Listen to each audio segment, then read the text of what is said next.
The silence in my own home was the loudest sound I knew. It was a thick, heavy blanket smothering the man I was, leaving only the ghost of the man everyone else saw.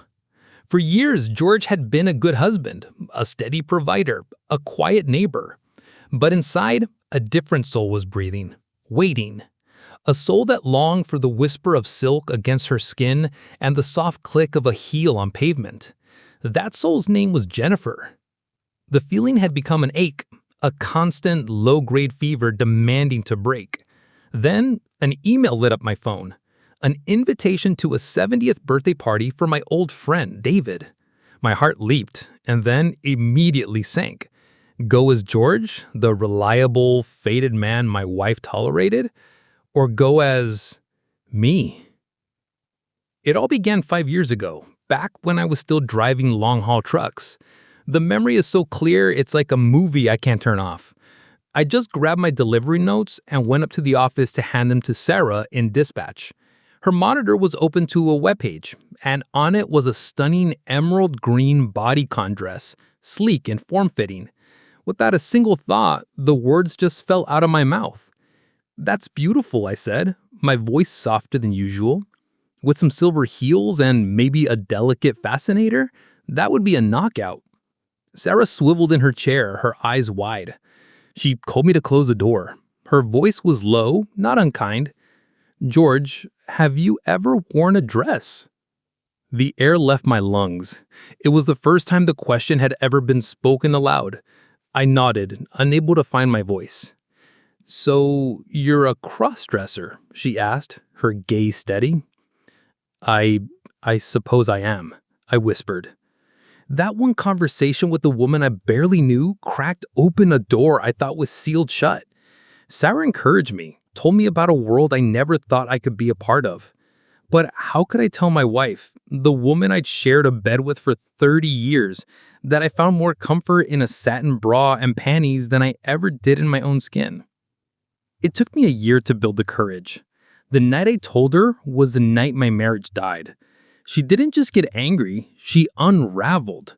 The words she used were stones, each one leaving a bruise. She called me a pervert, a liar, a freak.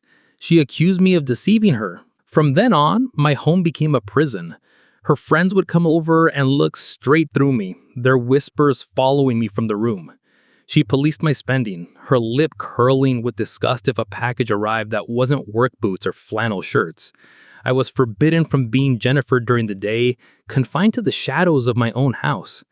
But a part of me refused to die. I love looking fabulous. I love the ritual, the smooth glide of stockings up my leg, the secure clasp of a bra, and the transformative power of a perfectly chosen dress. So when David's invite came, I emailed him back. "Dave, how should I come dressed?" His reply was instant. "All my friends know about you, George. They're dying to meet Jennifer. Come as you." That was it. The decision was made. Jennifer was going to the party. As the day drew closer, a cold dread seeped into my bones. My mind, that old traitor, filled with a parade of horrors. I almost called David to cancel a dozen times. The day of the party arrived.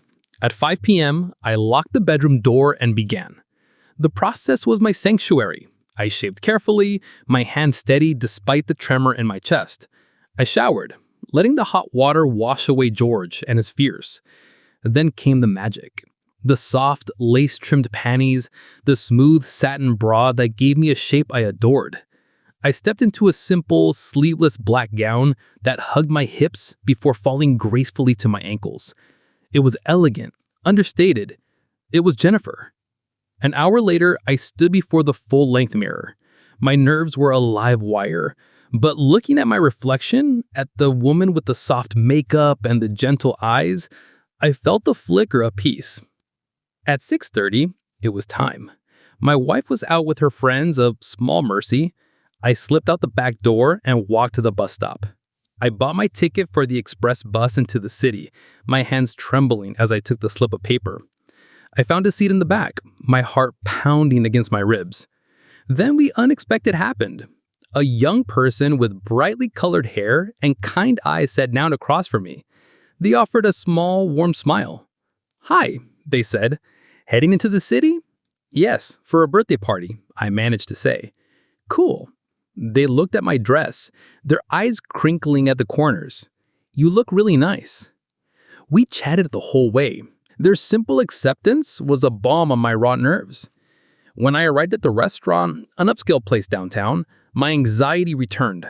I walked in, climbed the stairs to the private room, and saw David. He looked fantastic, and when he saw me, his face broke into a huge grin. He threw his arms around me. Jennifer, you look incredible.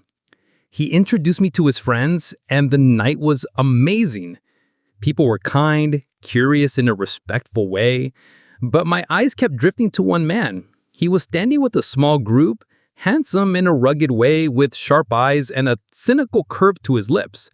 He hadn't said a word to me, but I'd caught him looking more than once. His expression unreadable, almost disdainful. That was Charlie. Later, I was getting a drink at the bar when he walked up next to me. I don't get it, he said. Not looking at me, just staring at the rows of bottles. Get what? I asked. He made a vague gesture in my direction. The whole performance. Why would a guy want to do all this? The old shame, the familiar sting of humiliation washed over me. I felt my carefully constructed composure begin to crack. I didn't have an answer for him, only a sad, tired sigh. I turned to walk away, but his voice stopped me. Wait, I'm sorry. That was an asshole thing to say. He finally turned to look at me, and his eyes were different. My best friend, Jack, he tried to kill himself 2 months ago.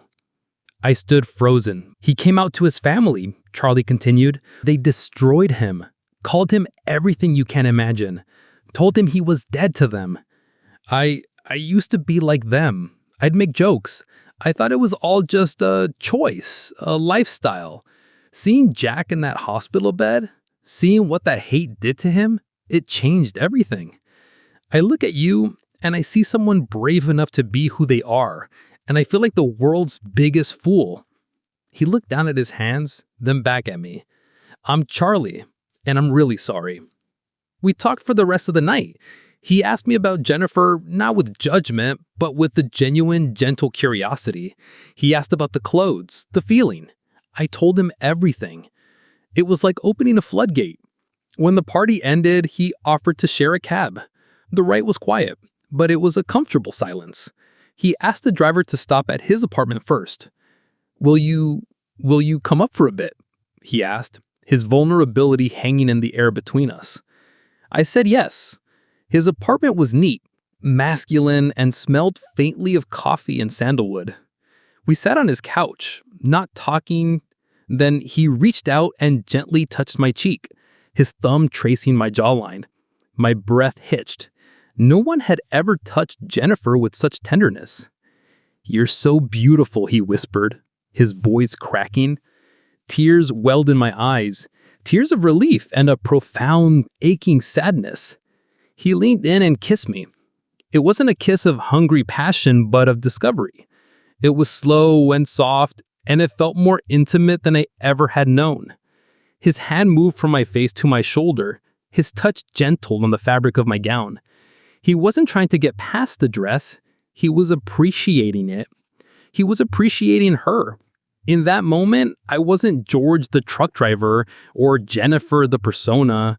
I was just a soul being seen, being held, being loved. We didn't do anything more. We just held each other on the couch, the city lights twinkling outside the window. It was perfect, a perfect fragile moment suspended in time. As the first hint of dawn touched the sky, I knew I had to go. He walked me to the door. The spell was breaking, the real world creeping back in. What is this? He looked at me, and the conflict was back in his eyes. The certainty of the night had faded with the darkness. He said, I don't know. In here, with you like this, it feels like the most natural thing in the world. But out there, I'm scared. I don't know how to be that man. He didn't have to say anything else. I understood. He could love Jennifer in the quiet safety of his apartment, but he wasn't ready to stand with George in the harsh light of day. He kissed my forehead. "Be safe, Jennifer." I walked out into the cold morning air, the black gown feeling less like a shield and more like a costume once again. The night had been a dream. I had finally been myself, and in doing so, I had found a connection that felt more real than anything before it. But as the bus carried me back towards my silent house, towards the life I had to live, I knew it wasn't a beginning. It was just a story, a single, perfect chapter in a book whose ending was already written. And it wasn't a happy one.